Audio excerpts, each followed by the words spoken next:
जब कच्चा तेल आप सस्ते में खरीद रहे हो तो डीजल पेट्रोल के दाम क्यों नहीं घटाते? क्योंकि आपको वो घटाने नहीं है, आप वो घटाना नहीं चाहते। आपके मन में ये है कि ये पूरा फायदा मैं लूं।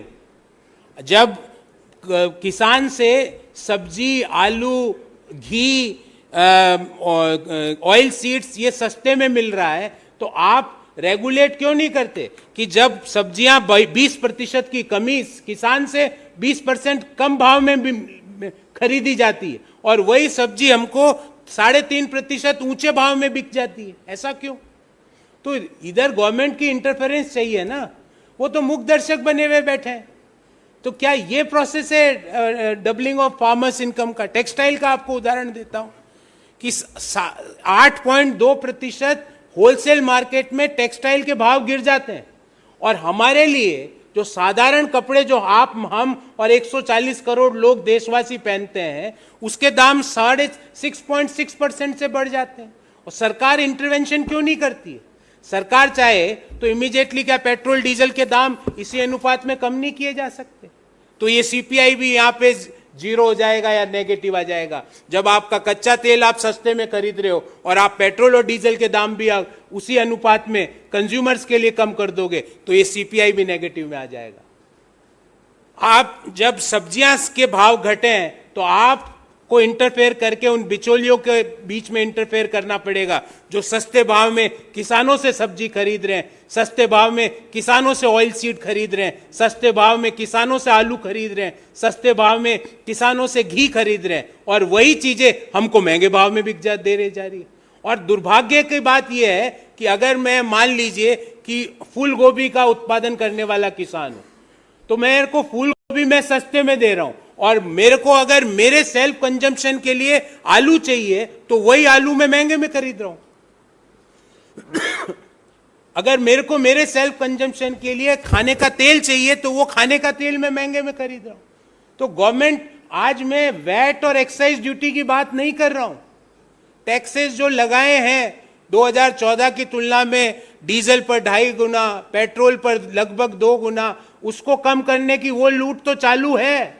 पर जो आपको बेनिफिट मिला है सस्ते कच्चे तेल का, जो आप खुद कह रहे हो, ये मैं नहीं कह रहा, आपका WPI का आंकड़ा कह रहा है कि कच्चे तेल में 27% की गिरावट आई 2023 में, मई 2000 कच्चा तेल सस्ता 27, तो 100 रुपए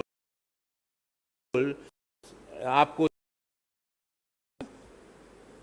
70% वहां अगर जिस दिन 73 हो जाएगा ये भी नेगेटिव होगा। पर सरकार क्या करती है, अगर कच्चे तेल में 1 पैसे की भी कमी हो तो आज रात 12 बजे से वो आ जाएगा, 1 पैसा बढ़ जाएगा। पर कच्चे तेल में 27% की कमी हो जाती है मई 2023 में मई 2022 की तुलना में 1 पैसे की कमी का पेट्रोल और डीजल आपको और मुझे सस्ता नहीं मिलता। तो गवर्नमेंट की इंटरफेरेंस की जरूरत है। ये कि ये प्रोपोर्शनल, या तो होलसेलर नेगेटिव WPI का फायदा उठा रहे हैं या सरकार उठा रही है, और दोनों को चेक करने की जरूरत है। पर मोदी सरकार को कोई मतलब नहीं महंगाई से, वो तो ढोल बजा रहे हैं महंगाई कंट्रोल में हो गई। अब आप बताइए, वेजिटेबल -20%, खाने का वेजिटेबल ऑयल्स एंड फैट्स -29.5%। क्या खाने के तेल में 29% की कमी आई मई 2023 में मई 2022 की तुलना में? क्या हमारे लिए खाने का तेल 1 रुपया भी कम हुआ? उसके दाम हमारे लिए तो बढ़े हैं। तो that is what we are saying.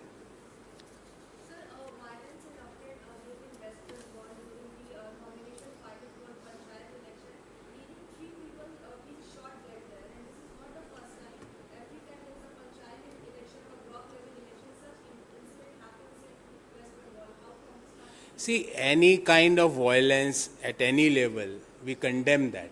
Any kind of violence. So, और लोकतंत्र में तो वायलेंस की कोई जगह ही नहीं है। हम तो हमेशा बुलडोजर के भी विरोधी रहे हैं, ठाए ठाए ठाए हवा में मारने के भी विरोधी रहे हैं। हम तो कानून के शासन में विश्वास करते हैं। हम तो उस शासन में विश्वास नहीं करते जहाँ गाड़ी पलट दी जाए, जहाँ मुख्यमंत्री कहे गाड़ी भी पलटी जा सकती है। हम उस शासन में विश्वास ही नहीं करते। तो any kind of violence we condemn it, and the details of the case which you had quoted regarding West Bengal, I am not aware of the full details. Our West Bengal in charge or the senior leaders from West Bengal will give you a better answer on this. एक minute,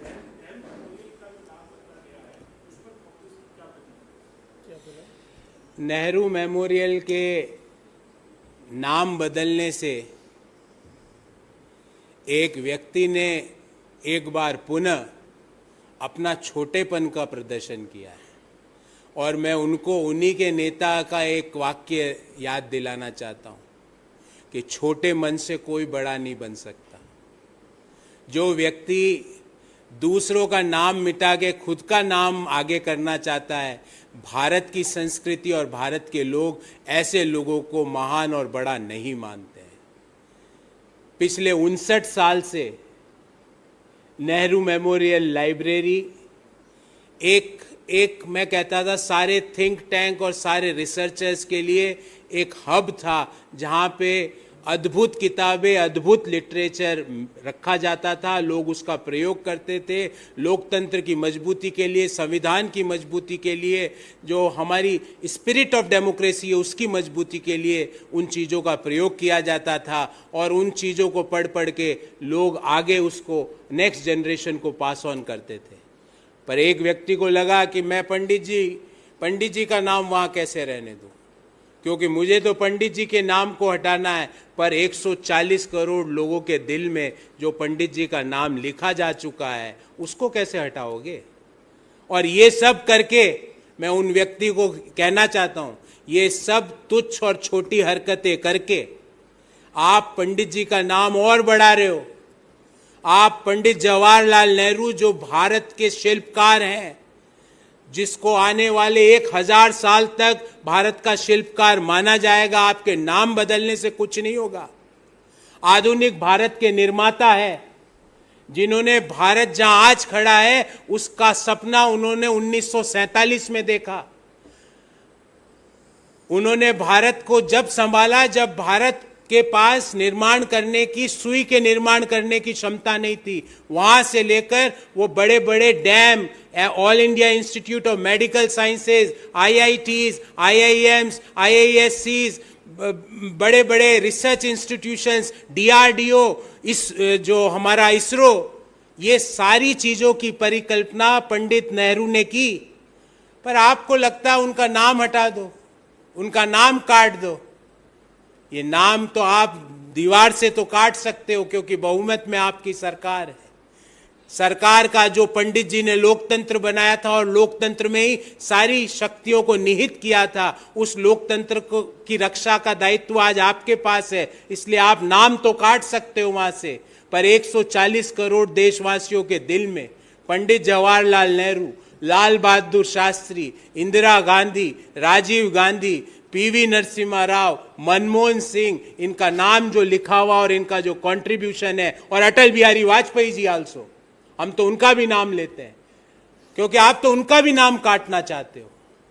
क्योंकि आप जब कहते हो 2014 से पहले कुछ नहीं हुआ, तो उस समय 7.5 साल तो वाजपेयी जी का शासन था, आप तो वाजपेयी जी का भी नाम काटना चाहते हो।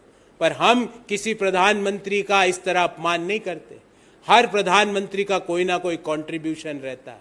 हर प्रधानमंत्री जनता के बीच जाता है और जनता इसकी बात सुनता है, अपने मन की बात नहीं कहता है, लोगों के मन की बात सुनता है। पर आप अपने मन की बात कहते हो और आप अपने मन की बात सुनते हो, लोगों के मन की बात नहीं सुनते। अगर आप लोगों के मन की बात सुनते तो इस तरह की छोटी हरकत, इस तरह की गलत हरकत आप कतई नहीं करते। और पुनः कहना चाहूंगा, ये सब करके आप अपने आप को छोटा कर रहे हो। पंडित जी तो आज भी वहां खड़े हैं जिनको देखने के लिए आपको पूरी गर्दन ऐसे करनी पड़ेगी। पंडित जी तो आज भी वहां पे खड़े हैं। नमस्कार, मैं हूं मानक गुप्ता। अगर आपको हमारा ये वीडियो पसंद आया हो तो इसे लाइक और शेयर जरूर करें, और हाँ, हमें सब्सक्राइब और फॉलो करना ना भूलें, ताकि आप देश और दुनिया की कोई खबर मिस ना करें। तो जुड़े रहिए हमारे साथ और देखते रहिए News 24।